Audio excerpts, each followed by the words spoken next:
নমস্কাৰ, মই মৌজিদ। বন্ধুসকল, পলকতে চাওক আজি সন্ধিয়াৰ 7টা গুৰুত্বপূৰ্ণ খবৰ।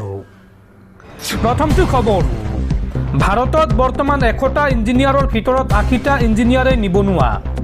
1000 মেধাৱী শিক্ষাৰ্থীৰ ভিতৰত মাত্ৰ 12জনেহে ভাল সংস্থাপন পায় বা ভাল চাকৰি পায়।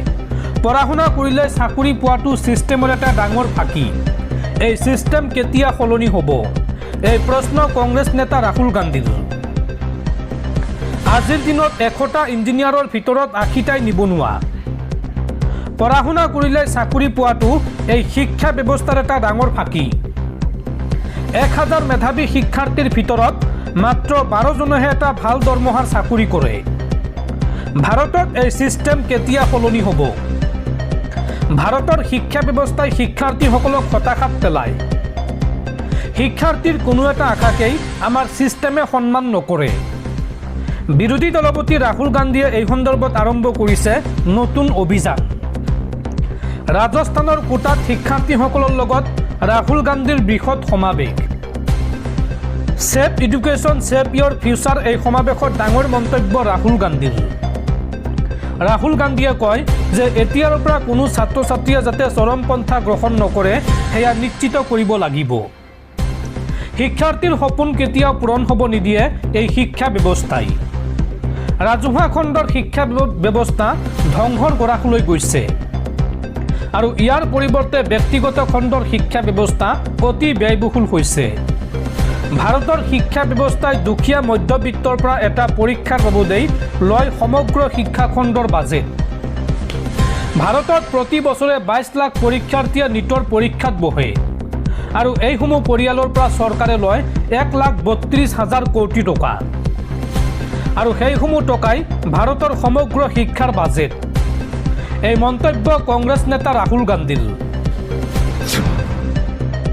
পৰৱৰ্তী খবৰ, সাৱধান, নিপকোৱে খুলি দিলে পানী। লয়াৰ কপিলী জলবিদ্যুৎ প্ৰকল্পৰ 3খনকৈ গেট মুকলি। চকুৰ পলকতে এতিয়া বুৰিব পাৰে ৰাজ্যৰ কেইবাখনো জিলা। ৰাজ্যৰ কেইবাখনো জিলাত বানপানীৰ এলাৰ্ট জাৰি। নিপকোৱে খুলি দিলে পানী। চকুৰ পলকতে এতিয়া বুৰিব পাৰে ৰাজ্যৰ কেইবাখনো জিলা। জাৰি কৰা হৈছে বানপানীৰ এলাৰ্ট। উমৰাংছৰ নিপকো প্ৰকল্পৰ খৰস্ৰোতা বান্ধৰ পানী মুকলি। লয়াৰ কপিলী জলবিদ্যুৎ প্ৰকল্পৰ 3খনকৈ গেট মুকলি। এই বান্ধৰ পানীয়ে নামনি অঞ্চলত সৃষ্টি কৰিব পাৰে প্ৰলয়ংকাৰী বানপানীৰ। কপিলী নদীৰ জলস্তৰ ভয়ংকৰভাৱে বৃদ্ধি হৈ নামি আহিছে পানী আৰু নৈপৰীয়া হাজাৰ হাজাৰ পৰিয়ালৰ এতিয়া নিদ্ৰাহৰণ। জিলা প্ৰশাসন আৰু দুৰ্যোগ প্ৰশমন বিভাগলৈ সতৰ্কবাণী জাৰি নিপকোৱে এই সন্দৰ্ভত জৰুৰী জাননী জাৰি কৰিছে। যিকোনো মুহূৰ্তত ৰাজ্যৰ কেইবাখনো জিলাত বানপানীয়ে মহাপ্ৰলয়ৰ সৃষ্টি কৰিব পাৰে। প্ৰশাসনক এই সন্দৰ্ভত সম্পূৰ্ণ সাজু থকাৰ নিৰ্দেশ দিয়া হৈছে। কপিলী নদীৰ বাৰণী পানীয়ে সৃষ্টি কৰিব পাৰে ডাঙৰ বিপৰ্যয়। পৰৱৰ্তী খবৰ, কেন্দ্ৰীয় চৰকাৰৰ বৃহৎ ঘোষণা। এতিয়াৰ পৰা অতি সহজতে ATM আৰু UPIৰ দ্বাৰা উলিয়াব পাৰিব PFৰ ধন। এই ঘোষণা কেন্দ্ৰীয় শ্ৰম আৰু নিয়োগ মন্ত্ৰী মনসুখ মাণ্ডভিয়াৰ। চলিত মাহতে দেশবাসীয়ে লাভ কৰিব এই সুবিধা। এই ঘোষণা কৰিছে কেন্দ্ৰীয় চৰকাৰে। দৰ্শকসকল, আৰু বহুতো গুৰুত্বপূৰ্ণ খবৰ আছে। তাৰ আগতে আপোনাক জনাওঁ যে যদি আপুনি এতিয়ালৈকে এইটো ভিডিঅ'ত লাইক কৰা নাই তেন্তে এতিয়াই ভিডিঅ'টোত লাইক কৰি দিয়ক আৰু এনেকুৱা ধৰণৰ ভিডিঅ'সমূহ নিতৌ চাবলৈ চেনেলটো ছাবস্ক্ৰাইব কৰি কাষত থকা বেল আইকনটো প্ৰেছ কৰি ৰাখক। পৰৱৰ্তী খবৰ, দেশৰ কোটি কোটি কৃষকলৈ ভাল খবৰ। মাজত মাত্ৰ 2টা দিন বাকী। অহা 20 জুনত দেশৰ কোটি কোটি কৃষকৰ বেংক একাউণ্টত সোমাব PM কিষাণ সন্মান নিধিৰ 23 নম্বৰ কিস্তিৰ ধন। আপুনি সাজু কৰক আপোনাৰ বেংক একাউণ্ট। দেশৰ কোটি কোটি কৃষকৰ বাবে আহি গ'ল ডাঙৰ খবৰ। হাতত মাত্ৰ 2টা দিন বাকী। যিকোনো মুহূৰ্তত দেশৰ কৃষকৰ একাউণ্টত সোমাব চৰকাৰী ধন। অহা 20 জুনত মুকলি হ'ব PM কিষাণ সন্মান নিধিৰ 23 নম্বৰ কিস্তিৰ ধন। PM কিষাণ সন্মান নিধিৰ 23 নম্বৰ কিস্তিৰ ধন পাবলৈ এতিয়াই কৰি লওক এটা জৰুৰী কাম। এক্টিভ কৰি ৰাখক আপোনাৰ বেংক একাউণ্ট। আপডেট কৰক KYC। KYC আপডেট নাথাকিলে এইবাৰ জমা নহ'ব ধন। মনত ৰাখিব 20 জুনত মুকলি হ'ব PM কিষাণ সন্মান নিধিৰ 23 নম্বৰ কিস্তিৰ ধন। 20 জুন তাৰিখে দেশৰ কোটি কোটি কৃষকৰ বেংক একাউণ্টত DBT যোগে সোমাব 2000কৈ টকা। কেন্দ্ৰীয় চৰকাৰে মুকলি কৰিব এই বৃহৎ ধনৰাশি। পৰৱৰ্তী খবৰ, নতুনত্বৰ নামত গুৱাহাটী মহানগৰীত মচি পেলোৱা হ'ল প্ৰাণৰ শিল্পী জুবিন গাৰ্গৰ ছবি। এই সন্দৰ্ভত দুখ প্ৰকাশ জুবিন পত্নী গৰিমা শইকীয়া গাৰ্গৰ। গুৱাহাটী মহানগৰীক নৰূপ প্ৰদানৰ নামত GMCৰ এই কাৰ্যক লৈ এতিয়া ৰাজ্যজুৰি তীব্ৰ প্ৰতিক্ৰিয়া।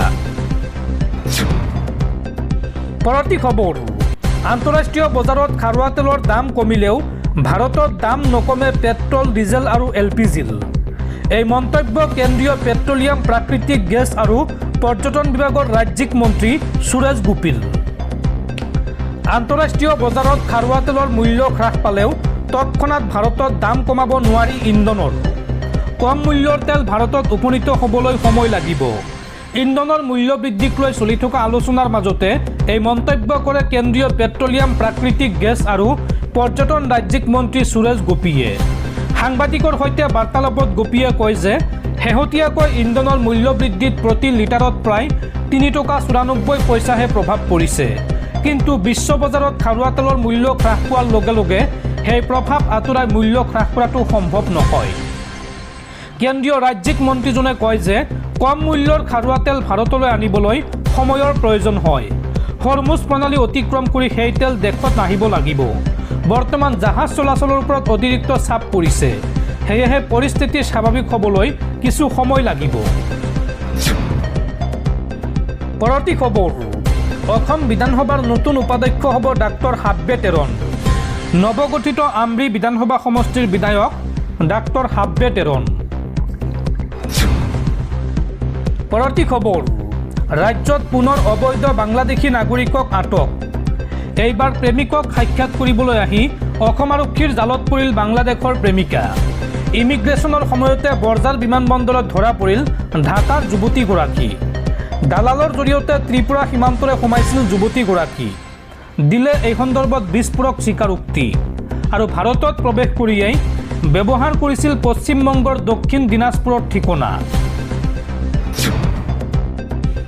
পৰৱৰ্তী খবৰ, অৱশেষত অন্ত পৰিল আমেৰিকা আৰু ইৰাণৰ যুদ্ধ। আমেৰিকা ইৰাণৰ মাজত শান্তি চুক্তি সম্পন্ন। ইৰাণৰ সৈতে 14টাকৈ চৰ্তত আমেৰিকাৰ বুজাবুজি। ফ্ৰান্সত অনুষ্ঠিত G7 বৈঠকৰ অন্তত চুক্তিত স্বাক্ষৰ মাৰ্কিন প্ৰেছিডেণ্ট ডনাল্ড ট্ৰাম্পৰ।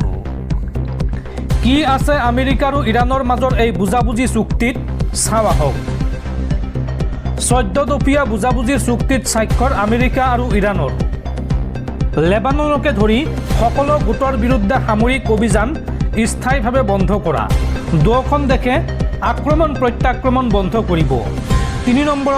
3 নম্বৰ চুক্তিত কোৱা হৈছে আমেৰিকাই 30 দিনৰ ভিতৰত ইৰাণৰ ওপৰত আৰোপ কৰা নৌ অৱৰোধ প্ৰত্যাহাৰ কৰিব। যুদ্ধৰ পূৰ্বৰ পৰ্যায়লৈ লৈ যোৱা হ'ব হৰমুজ প্ৰণালীৰে জাহাজৰ চলাচল। 30 দিনৰ ভিতৰত আমেৰিকাই ইৰাণৰ পৰা নিজৰ সৈন্য বাহিনী প্ৰত্যাহাৰ কৰিব। 60 দিনলৈ হৰমুজৰে কোনো মাচুল নোলোৱাকৈ জাহাজৰ চলাচল কৰিবলৈ দিব ইৰাণে।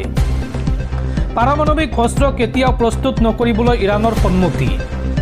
আন্তঃৰাষ্ট্ৰীয় পৰমাণু শক্তি সংস্থাৰ তত্বাৱধানত আঁতৰোৱা হ'ব ইৰাণৰ পাৰমাণৱিক সামগ্ৰী। আমেৰিকাই ইৰাণৰ পুনৰ নিৰ্মাণৰ বাবে দিব $300 বিলিয়ন পুঁজি। আঞ্চলিক অংশীদাৰসকলৰ সৈতে মিলি এই পুঁজি গঠন কৰিব আমেৰিকাই। আমেৰিকাই ইৰাণৰ বিৰুদ্ধে থকা সকলো ধৰণৰ নিষেধাজ্ঞা বাতিল কৰিব। নিষেধাজ্ঞা বাতিলৰ নিৰ্দিষ্ট সময়সূচী চূড়ান্ত চুক্তিৰ অংশ হিচাপে নিৰ্ধাৰণ কৰা হ'ব। চূড়ান্ত চুক্তিত উপনীত হ'বলৈ 60 দিনৰ সময়সীমা বান্ধি দিয়া হৈছে। 60 দিনৰ ভিতৰত চূড়ান্ত চুক্তিত উপনীত হ'বলৈ কৰিব আলোচনা আৰু এই সময়সীমা পাৰস্পৰিক সন্মতিৰ ভিত্তিত বৃদ্ধি কৰিব পৰা যাব। এইদৰে দুয়োখন দেশৰ মাজত শান্তি চুক্তিত স্বাক্ষৰিত হৈছে।